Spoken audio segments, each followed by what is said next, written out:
आदाब। मैं आगा खुर्शीद खान। इन दिनों नीट परीक्षा को लेकर पूरे देश भर के छात्रों में सरकार के खिलाफ जमकर नाराजगी है। मेडिकल प्रवेश परीक्षा के आयोजन से जुड़ी अनेक गड़बड़ियां सामने आ रही हैं।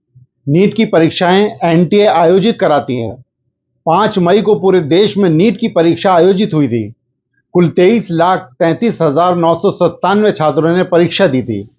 एग्जाम का रिजल्ट पहले 4 जून को आना था, मगर 10 दिन पहले 4 जून को घोषित कर दिया गया।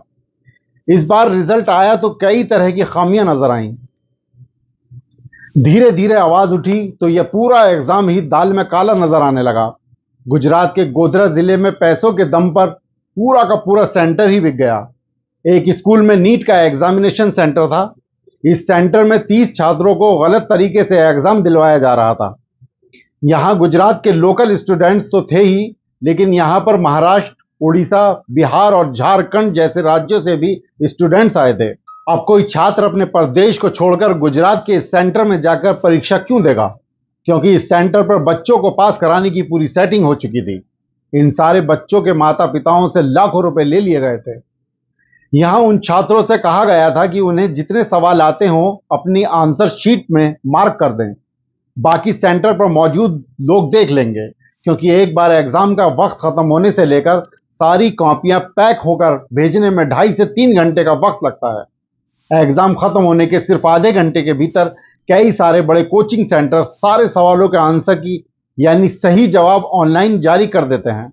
इस सेंटर के कर्मचारियों को उन्हीं आंसर की मदद से सारे छात्रों की OMR शीट पर यही आंसर को सर्किल कर देना था। इस तरह से ये सारे छात्र पास हो जाते। लेकिन यह सब हो पाता उससे पहले ही जिला प्रशासन को यह सूचना मिल गई। हरियाणा के एक परीक्षा केंद्र का घटनाक्रम सोशल मीडिया पर हैरान करने वाला है। एग्जाम पेपर सरकारी बैंकों के पास होता है और एग्जाम वाले दिन वहीं से एग्जाम सेंटर पर पहुंचता है। ऐसे एग्जाम के 2 अलग अलग प्रश्न पत्र होते हैं। एक वो जो सभी छात्रों को मिलता है और दूसरा वो जो इमरजेंसी के लिए होता है। मगर ऐसा नहीं हो सकता कि कहीं इमरजेंसी वाला प्रश्न पत्र इस्तेमाल हो और कहीं सामान्य वाला इस्तेमाल हो। इन प्रश्न पत्रों के सवाल आगे पीछे होते हैं, लेकिन सारे सवाल एक जैसे ही होते हैं। सुनते हैं कि इस एग्जाम सेंटर पर सामान्य और इमरजेंसी दोनों प्रश्न पत्र पहुंचा दिए गए। जिन 6 छात्रों को पूरे 720 मार्क्स मिले हैं, उन्होंने यही एग्जाम पेपर सॉल्व किया था। कहीं ना कहीं यहां कई सवाल खड़े होते हैं।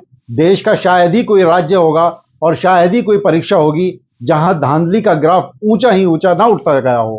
परीक्षाएं ऑनलाइन होने के बाद जो जैसे परीक्षा घोटालों में तेजी आई है और घोटालेबाज खुलेआम व्यवस्था को चुनौती देते नजर आ रहे हैं।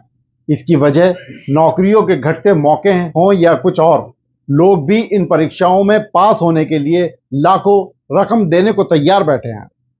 पिछले कई वर्षों से शैक्षणिक प्रशासनिक संस्थानों ने ऑनलाइन परीक्षा तो शुरू कर दी, लेकिन इसका जिम्मा निजी कंपनियों को दे दिया जाता है। क्या इनकी ईमानदारी पर शक किया जा सकता है? आज परीक्षा घोटालों से शायद ही कोई प्रदेश अछूता हो। प्रवेश परीक्षाओं का दबाव इतना अधिक होता है कि अनेक परीक्षार्थी असफल होने पर खुदकुशी कर लेते हैं। उपरोक्त विश्लेषण से लगता है कि इन परीक्षा घोटालों के लिए शिक्षा के धंधेबाजों का पैसा का लालच, कुछ तथाकथित कोचिंग सेंटरों की शमूलियत, परीक्षा के संचालन से जुड़े कुछ लोगों के ईमान का बिकाऊ होना, ऑनलाइन परीक्षा का फुल प्रूफ ना होना और हमारे लिए पर्याप्त संख्या में कम खर्चे वाले मेडिकल शिक्षा संस्थानों का ना होना आदि बातें जिम्मेदार हैं। बहरहाल इस घोटाले से प्रभावित छात्रों को न्याय मिलना चाहिए।